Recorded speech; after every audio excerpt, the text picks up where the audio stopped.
Right now, the day's biggest news stories from a Vegas perspective. This is the Vegas Take with Sharp and Shapiro.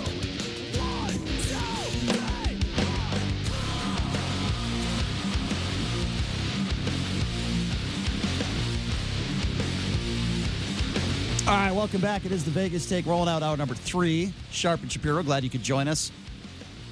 You know, it's funny. I was just reading a story. We have Mike Babcock from TMZ Sports who joins us every week. Apparently, he got into a big altercation that involved politics while live doing TMZ Live, and one of his employees was fired for it. So he'll be joining us Thursday to talk about that. But a lot to get to in the sports world. Of course, the NBA season starts tonight. The World Series Game 1, and what better person to have with us on the line with us right now. I love his last name, by the way. I do. We must be related in some way or another. I don't know if that's good for him, but Michael Shapiro joining us from Sports Illustrated does a great job over there. Michael, thank you so much for joining us. How are you? Of course, fellas. I'm doing well. Michael, I guess this is my first question. I know you're a reporter for the Rockets. You're a writer for the Rockets. You cover the Rockets. So I guess my first question to you would be, have you had a chance to catch up and speak with Daryl Morey since those comments he made on Twitter? What can you tell us about the latest on that situation? You know, Daryl Morey, he's really kept a low profile over the last couple of weeks. He was at the Rockets preseason game against the Spurs. He was seated next to Tobin Fertitta. So it seems like the relationship in the front office is fine as it was. I think Daryl will be keeping a bit of a low profile this season and kind of hoping that this all blows over and he can focus once again on the basketball court. Michael, what do you make of all this? Because my opinion was, I don't think Daryl Morey said anything completely out of bounds. I just thought the timing of it, I thought that was his mistake. I think if he had done it now as opposed to when they were playing preseason games there, I thought that was his only mistake. I disagree with LeBron James' comments that LeBron made saying that he wasn't educated on the issue. I also don't like the way the NBA has handled it. I don't like the way that Steve Kerr and Greg Popovich have kind of, not answered these questions, but they'll answer other questions when it comes to politics. What do you make of the way that, this whole thing played out? Yeah, I think it was a pretty innocuous tweet from Daryl Morey, really just sharing kind of a meme on Twitter. The reaction has been very interesting. The league is certainly in a tough spot. It has certainly lost a lot of economic interest in China. I think it's hard to kind of expect coaches or players to really speak about the issue and really stand behind the Hong Kong people with the economic kind of stakes here. I think LeBron James certainly was kind of out of bounds in calling out Daryl Morey. That certainly felt unnecessary, and it felt like LeBron was protecting his own business interests. But I think from the league standpoint, the Rockets standpoint, they would just like this issue to kind of die over. And I think it will once we get these games started this week. I think that China issue will certainly begin to fade to the background a little bit. Tend to agree with you. If you're just joining us, we're speaking with Michael Shapiro, writer with Sports Illustrated. Before we get to the World Series and your Houston Astros, I'm sure you're excited about that. Let's stick to the NBA for a moment. I've been saying this for a while now. The fact that you guys have, Russell Westbrook in place, back with James Harden, the fact that it just seems like these are two guys that want to get the monkey off the back. Same thing with Mike D'Antoni, right? I mean, this is a guy that's been so close to winning an NBA championship. You guys are sort of, I guess I'd call it a dark horse, but it's not really one. I mean, we hear more about the Lakers, right? They're all over. But I think you guys are my dark horse to win this whole thing this year. Do you think you guys are good enough to win the NBA championship? And how do you see this thing playing out between Russell Westbrook and James Harden reuniting? I think there certainly is the talent here for Houston to win the West. I think a lot of it will be how reformed is Russell Westbrook's game. There's been a lot of talk about, can he excise some of those mid-range shots that Houston abhors? Can he shoot more of a respectable mark from three instead of something sub 30% like he was last year? Right. James Harden is, I think, the best offensive talent in basketball, or at least the best scoring talent in basketball. There certainly is a roster that can make a finals run. I think so much hinges on it, whether Westbrook can be respectable from three and kind of have a shot profile that is more in line with what the Rockets want. The West is really deep this year. A lot of teams are very good. The Rockets is obviously one of those teams. One of the things that I think the Rockets need some help on is the four. Can you tell me what the starting lineup is going to look like, position to position? Yeah, of course. So, of course, you will have James Harden and Russell Westbrook manning the backcourt. Clint Capella will play center.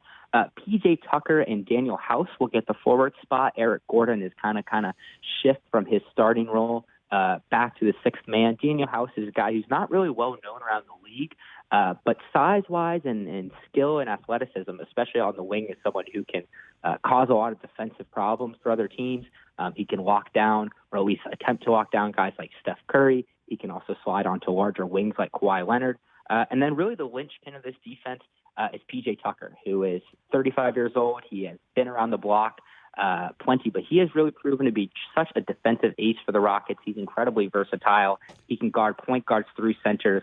I think that D'Antoni kind of thinks he does have the defensive personnel to survive, even, kind of without a defined four. But that would definitely be one of the questions that swings the Rockets season, is how well will they be able to defend the LeBrons, the Kawhis, and some of the other offensive stars in the Western Conference. So, Michael, obviously you cover the Houston Rockets, but you're very knowledgeable when it comes to the NBA as a whole. So give me the spectrum of the NBA. Of course, this is day one.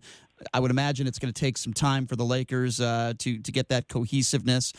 Clippers are obviously a team to be reckoned with. And then when you look at the East, I don't know. I mean, I look at the Philadelphia 76ers are obviously a favorite. I don't know how good the Celtics are going to be this year with some new people in place. And then you look at Brooklyn. Obviously, next year will be a different scenario with Kevin Durant. I think they will be the overwhelming favorite in the East. How do you see the West and the East shaping out?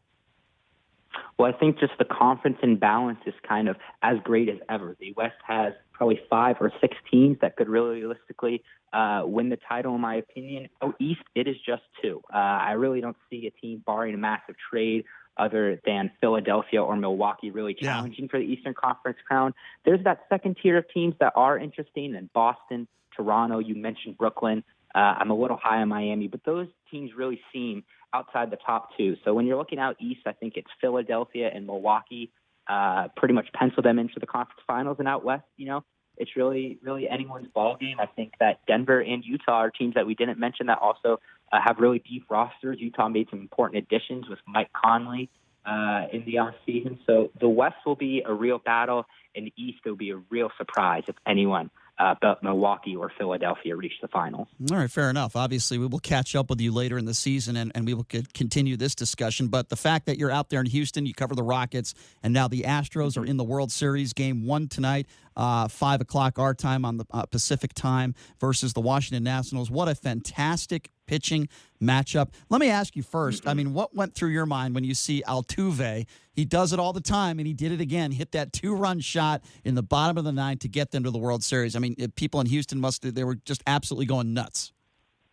Well, the city completely erupted, and something about Jose Altuve, he's been really the player who's been there even in the dark days, with Astro Ball and the way in which they rebuilt with 3 straight 100-loss seasons.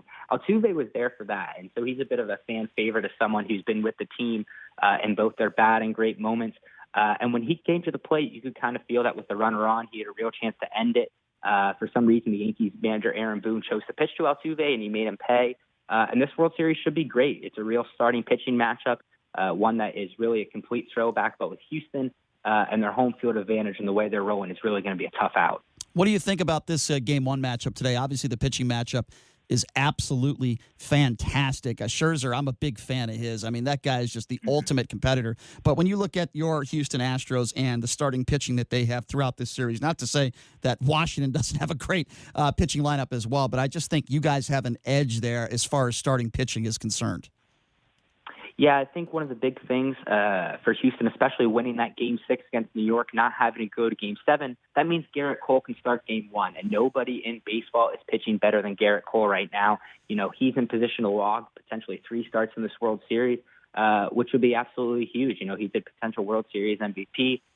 Justin Verlander has struggled a bit in these postseason. He's been a bit prone to the long ball, which I think is a concern for Houston.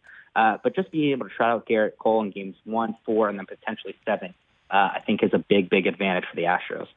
I was really surprised that Aroldis Chapman threw a 84-mile-an-hour changeup up in the strike zone to arguably the best high strike zone pitcher in probably Major League Baseball history in Jose Altuve. Why he didn't throw 101, at his knees, et cetera, et cetera. I'm also surprised that Giancarlo Stanton,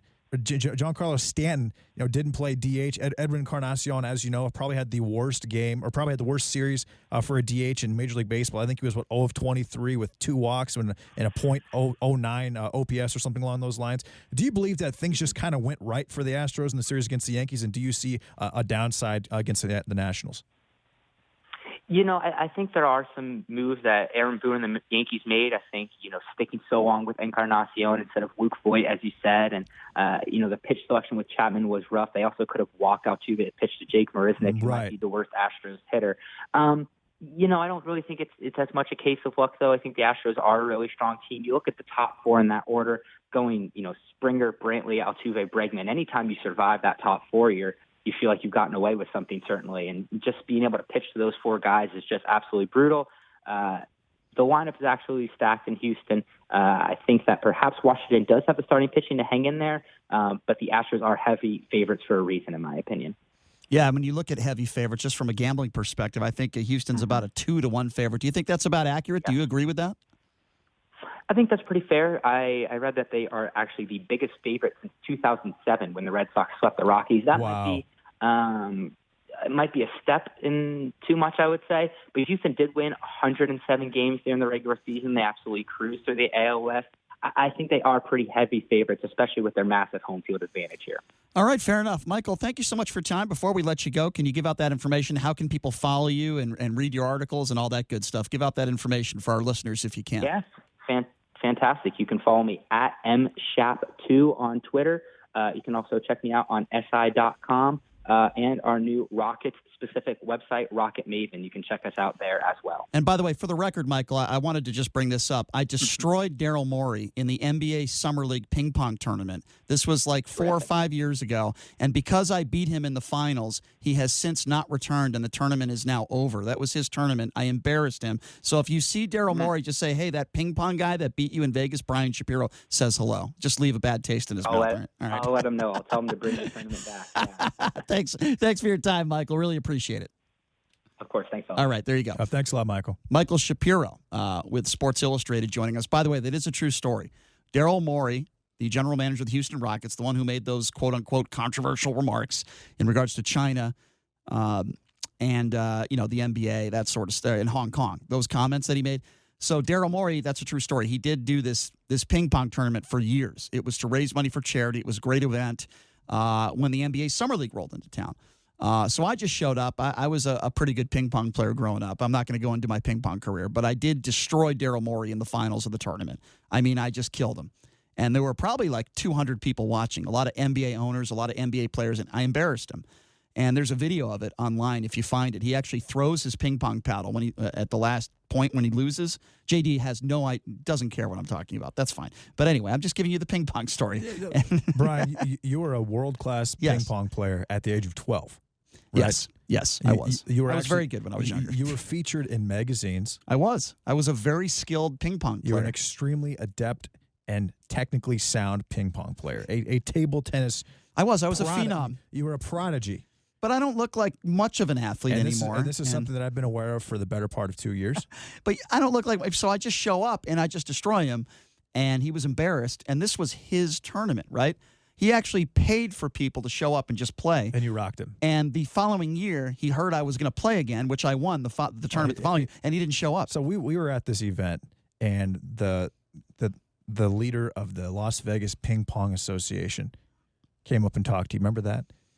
I think he was just like one of the best players in the state. No. This guy is the guy that he runs the tournaments in Vegas. And we were at that NBA event over at Topgolf, and he walked up to you, and he was intimidated by you. He was intimidated by me because I'm a ping pong player. I don't remember that. He was actually pretty happy to be having a conversation. Nothing speaks more of intimidation than saying, "Hey, back off! I'm a professional ping pong player." So I agree with you. I mean, when I played college golf and college tennis, that's how I picked up women. I just said, "Hey, back off, man! I'm on the golf team. Back off." It definitely worked. It definitely worked for me. No, I'm being facetious. It absolutely didn't work. But I was lucky enough to have a girlfriend throughout college, but it didn't end very well. Anyway, we don't need to hear about my love life because of my ping pong career. But if any woman wants to check out my ping pong paddle, I'll gladly show it to them. All right, we'll take a quick break. We'll be back right after this. You're listening to the Vegas Take right here on the all-new 101.5 FM, 720 AM, KDAWN.